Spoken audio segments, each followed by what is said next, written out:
او دې جلسې له مخکې های کورټ چې کوم دی موږ له NOC راکړې وه او دا ډېر په پلانینګ باندې او ډېر په طریقه باندې په منظم طریقې باندې زموږ دا جلسه چې کومه وه دې له موږ تیاری هم کړې وه. موږ ویل چې دې کې به موږ بھرپور شرکت هم کوو او نن چې په دې ملک کې کوم حالات روان دي، چې په دې ملک کې کوم فاینانشل کرایسس روان دي، ملک کې چې کومه بدامني روانه ده، ملک کې نه آیین شته او نه قانون شته، موږ به انشاءالله د دې خلاف چې کوم دی نن یو اواز اوچتو. او بله غټه خبره، هغه کس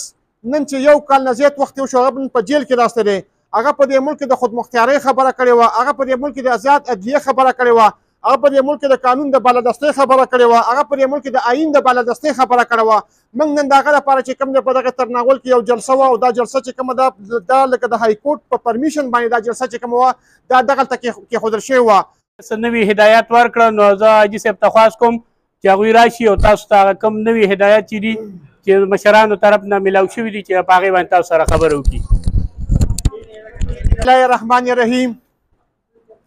زما ډېر زیات عزتمن مشران، د PTI ورکر، د PTI یوت سپورټر او نور درانو میلمنو، السلام علیکم. عزتمندو، د ټول نه اول زه ستاسو مخکې شکریه ادا کوم، بې حد مشکور یم. کله چې یو وخت راغلی دی د پارټۍ د لیډرشپ نه یو هدایت میلاو شوی دی، که هغه د جلسې په شکل کې دی، که د جلوس په شکل کې دی، که د ریلي په شکل کې دی او که د درنه په شکل کې دی، نو زه ما څه هغه الفاظ نشته چې زه ستاسو تعریف وکړم. تاسو هره موقع کې بالکل ډېر په ایماندارۍ باندې، ډېر په نیکنیتۍ باندې په دې جلسونو کې، په دې جلسو کې شرکت کړی دی او ستاسو په همت باندې، ستاسو په منډه باندې، ستاسو په مرسته باندې الله تعالی موږ له مې عزت راکړی او دې پارټۍ له مې عزت ورکړی دی. عزتمندو، څنګه چې تاسو ته پته وه چې نن زمونږ په ترناول کې جلسه وه او دې جلسې له مخکې های کورټ چې کوم دی موږ له NOC راکړې وه او دا ډېر په پلانینګ باندې او ډېر په طریقه باندې په منظم طریقې باندې زموږ دا جلسه چې کومه وه دې له موږ تیاری هم کړې وه. موږ ویل چې دې کې به موږ بھرپور شرکت هم کوو او نن چې په دې ملک کې کوم حالات روان دي، چې په دې ملک کې کوم فاینانشل کرایسس روان دي، ملک کې چې کومه بدامني روانه ده، ملک کې نه آیین شته او نه قانون شته، موږ به انشاءالله د دې خلاف چې کوم دی نن یو اواز اوچتو. او بله غټه خبره، هغه کس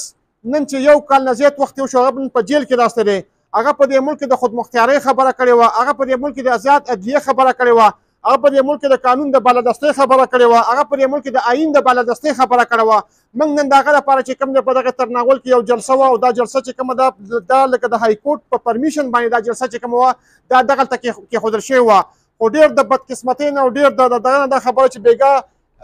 چیف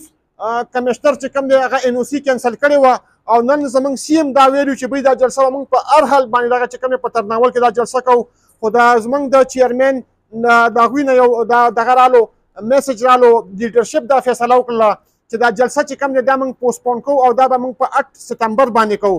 ما ته دا پته ده چې تاسو دې له بھرپور تیاریانې کړې وي. هر یو سړی چې کوم دی خپل احتیاطي تدابیر چې کوم دی هغه کړی ځان سره، د هغه نور وسایل چې کوم دی هغه په هغې باندې ښه پوره راغلی و. خو بس دا د لیډرشپ نه دا اطلاع ده، لیډرشپ نه دا چې کوم دی دا یو میسج دی چې دا جلسه چې کوم دی دا پوسټپون کوو، دا به انشاءالله په 8 سپتمبر باندې کوو. نو انشاءالله زه تاسو ته د عاجزانه درخواست کوم، څنګه چې نن تاسو تکلیف وکړو، نن چې څنګه تاسو دلته راغلی د جلسې لپاره تیار شوي، نو انشاءالله که چېرته دا ډیټ چینج نه شو او د مشرانو طرف نه بل یو پکې دغه رانله تبدیلي رانله، نو انشاءالله په 8 سپتمبر چې کوم دا به انشاءالله په اسلام آباد کې جلسه وي او دې کې به خپل طاقت هم ښیو، دې کې به خپل سټرنث هم ښیو او انشاءالله موږ به دا ښیو چې موږ راټول چې کوم دي دا عمران خان صاحب اوبه او انشاءالله دا بالې به د دې جلسو او د دې احتجاجونو نه او د دې ریلې نه بالې موږ په ځای کینو چې څو پورې عمران خان موږ د جیل نه بار نه ایستلی. نو زه په اخره کې ستاسو د ټولو شکریه ادا کوم، ډېره ډېره مهرباني وه. ستاسو خپل ځای بالکل ټیک دی چې کله هم سړی یو جلسه کوي یا پروګرام کوي، هغې دپاره یو پلانینګ پکار وي، حکمت عملي پکار وي، یو سټریټجي ورله پکار وي. بالکل زموږ دا پلانینګ چې کوم دا مخکې نه ښه ټیک ټاک روان و. دا چې کوم دی موږ ته های کورټ NOC راکړې وه، بېګا ډېر په لیټ ټایم کې چې کوم دی چیف کمشنر چې کوم دی NOC چې کوم دی معطل کړی، هغه د های کورټ فیصله هغه نشي معطل کولی، هغوی خپله سرزوري کړې ده یا د هغوی د هر چا په ایما باندې کړې ده او تاسو ته پته چې نن سبا څوک لګوي دا کم کارونه چې کوي. نو دا موږ بالکل تیار یو، زموږ د CM صاحب نه دا هدایت و چې موږ بالکل تیار شو. تاسو خلک هم وکتل، ګاډي مو وکتل، موږ سره کرینونه مو، موږ سره کنټینر مو، موږ سره دغه د سیستم چې کوم ساوند سیستم هم برابر و. او بس دا به د لیډرشپ طرف نه به دا یو احکامات دغه شوي چې خدای مکه چې موږ دونه په پلانینګ باندې ځو دونه په تیاری باندې ځو هسې نه چې داسې حالات جوړ شي چې کم از کم هغې د لینډ اډر مسله جوړ شي نو پارټۍ لیډرشپ د دغه لینډ اډر د جوړولو نه کولو دپاره دا دغه چې کوم دا پوسټپون کړله. خالد خان څنګه ګڼې لکه د ورکر د مایوسي دا چغې سوري د هغوی خفګان دا د خاموشه کول لکه هغوی خفګان دی بالکل دا منم الف خان دا زه خبره اډمټ کوم چې لکه ورکر چې کوم دی هغه دا درېیم ځل شو چې هغوی راپاڅېدل او هغوی ښه په تیاری راغلل د کور نه راغلل کار روزګار یې پرېښودل ښځه په هر څه تیار شوي او په عین ټایم کې هغوی ته چې دا دغه میلاویږي نو انشاءالله دا د ورکر مایوسي خو زه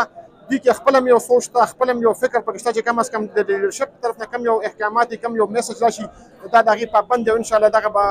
هغې پابندي به ضروري دا ستاسو خبره منو بالکل چې دا ګارنټي چا سم نه سبا ګارنټي چا چې سبا به څه کېږي خو انشاءالله د پارټۍ طرف نه یو میسج رالو او دا به انشاءالله دې د میټینګ او د دغه جلسې دپاره نو دا به موږ فاینل کوو چې یا به اعلان چې کوم اعلان وشو کوم ډیټ فکس شو نو هغه په هر صورت چې کوم دی بیا د هغې معطل کېدل یا د هغې سسپینډ کېدل چې کوم دی دا په ورکر کې مایوسي پیدا کوي هغه ډیټ به نه کینسل کوئ او نه به یې سسپینډ کوئ.